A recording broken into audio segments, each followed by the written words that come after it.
Bunda, semoga dalam keadaan sehat dan bahagia. Amin. Anak-anakku, hari ini kita akan membahas pembelajaran PAI bab 5 tentang sholat kewajiban. Sebelum belajar PAI pada hari ini, mari kita membaca basmalah. Bismillahirrahmanirrahim. Teman-teman, di sini Bu Bina akan membahas tentang sholat sebagai ibadah kepada Allah Subhanahu wa Ta'ala. Kita sebagai umat Islam wajib melaksanakan sholat. Apa sih sholat itu? Sholat menurut bahasa adalah doa. Jadi setiap bacaan sholat itu adalah doa ya teman-teman. Jadi kita ketika sholat itu berdoanya harus dengan baik dan benar. Sholat juga terdiri dari beberapa perbuatan tertentu, yang dimana diawali dengan takbir dan diakhiri dengan salam.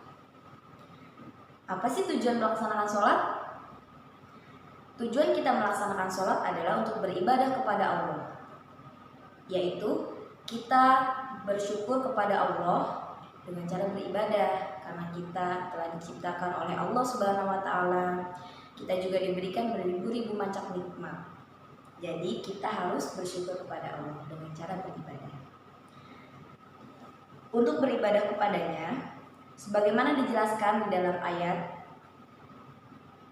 wa ma khalaqtul jinna wal insa illa liya'budun, yang artinya aku tidak menciptakan jin dan manusia melainkan untuk beribadah kepadaku.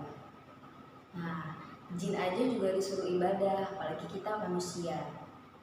Jadi kita harus beribadah kepada Allah ya teman-teman. Jangan lupa teman-teman sholat 5 waktu. Baik teman-teman, selanjutnya kita bisa buka buku halaman 57 yang B ya teman-teman ya. Hikmah ibadah sholat. Sholat merupakan ibadah yang sangat penting dalam Islam. Sholat memiliki hikmah yang sangat besar bagi yang melaksanakannya. Nih, perhatikan beberapa hikmah sholat berdasarkan pengamatan di rumah dan di sekolah ya teman-teman ya. Kira-kira ada 6 hikmahnya. Yang pertama, selalu ingat pada Allah Subhanahu wa Ta'ala. Anak yang rajin melaksanakan sholat akan selalu ingat sama Allah. Anak yang selalu ingat sama Allah akan mendapatkan pertolongannya. Anak yang mendapatkan pertolongannya akan selamat. Jadi jangan tinggalkan sholat ya teman-teman ya. Yang kedua, melatih ketaatan dan kedisiplinan. Sholat melatih sikap taat dan disiplin. Anak yang rajin melaksanakan sholat berarti menaati perintah Allah. Hal ini bisa melatih anak untuk menaati orang tua dan guru serta berdisiplin di rumah maupun di sekolah. Yang ketiga, melatih kepercayaan diri dan kejujuran. Sholat dapat menumbuhkan sikap percaya diri. Mengapa? Saat melaksanakan sholat, seorang muslim tidak akan ragu untuk melafalkan bacaan sholat. Ia yakin bahwa yang dibacanya itu benar. Hal tersebut dapat melatih kepercayaan diri seorang muslim. Sholat juga menumbuhkan sikap jujur ya teman-teman ya. Tidak ada yang mengetahui kondisi seorang muslim yang sedang melaksanakan sholat, apakah ia berwudu atau tidak. Hanya Allah dan dirinya yang mengetahui. Oleh karena itu, sikap jujur diperlukan dalam melaksanakan sholat. Yang keempat, menghindarkan diri dari perbuatan maksiat. Anak muslim yang rajin melaksanakan sholat akan senantiasa mengingat Allah Subhanahu wa Ta'ala, akan selalu berbuat baik. Dia akan terhindar dari perbuatan maksiat. Yang kelima, melatih diri untuk menjaga kebersihan dan kesucian. Anak muslim harus menjaga kebersihan dan kesucian. Anak muslim yang menjaga kebersihan dan kesucian akan terhindar dari penyakit. Menjaga kebersihan dan kesucian dapat dilatih dengan berwudu setiap sholat. Yang keenam, menjaga kebersamaan. Nabi Muhammad SAW memerintahkan umatnya untuk melaksanakan sholat wajib dengan berjamaah di masjid. Sholat berjamaah dapat melatih kebersamaan dan menjaga persaudaraan umat Islam. Jika kebersamaan dan persaudaraan umat Islam terjaga, maka akan tercipta hidup rukun dan damai. Kita akan membahas tentang menceritakan pengalaman kalian selama melaksanakan ibadah sholat. Apakah kalian pernah melaksanakan ibadah sholat di rumah dengan berjamaah bersama dengan ayah, bunda, adik, atau kakak? Pasti pernah ya.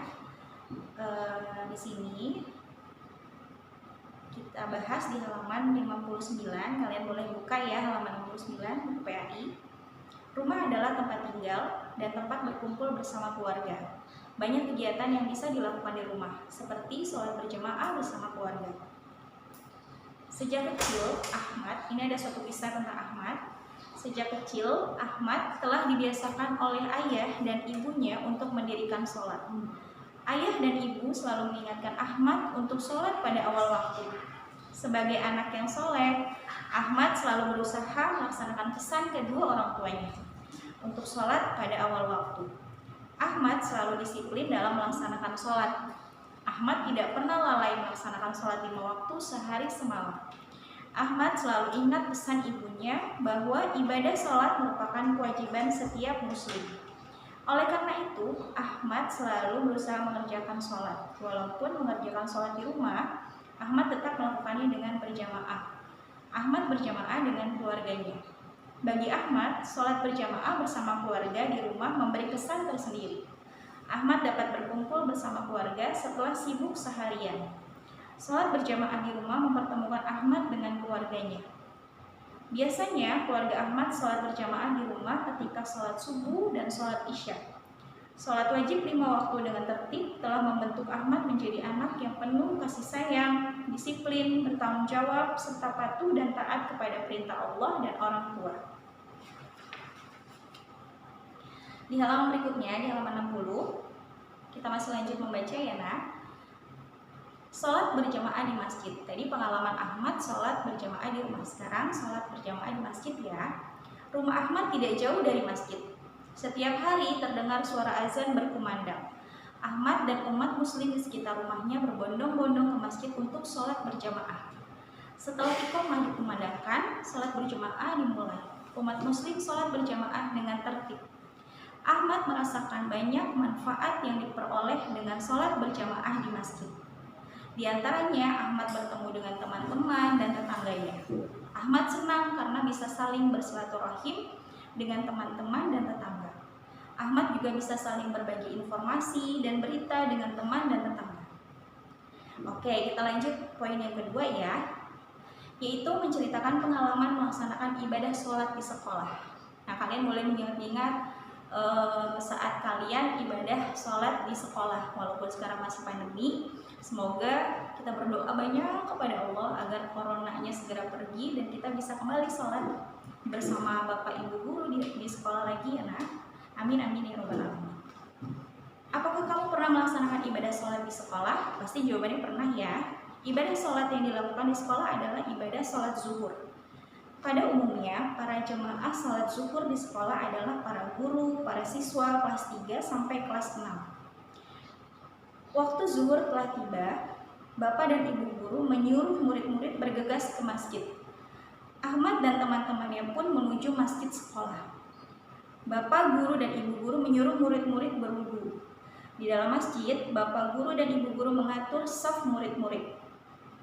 Jamaah murid laki-laki dipisah dengan jamaah murid perempuan.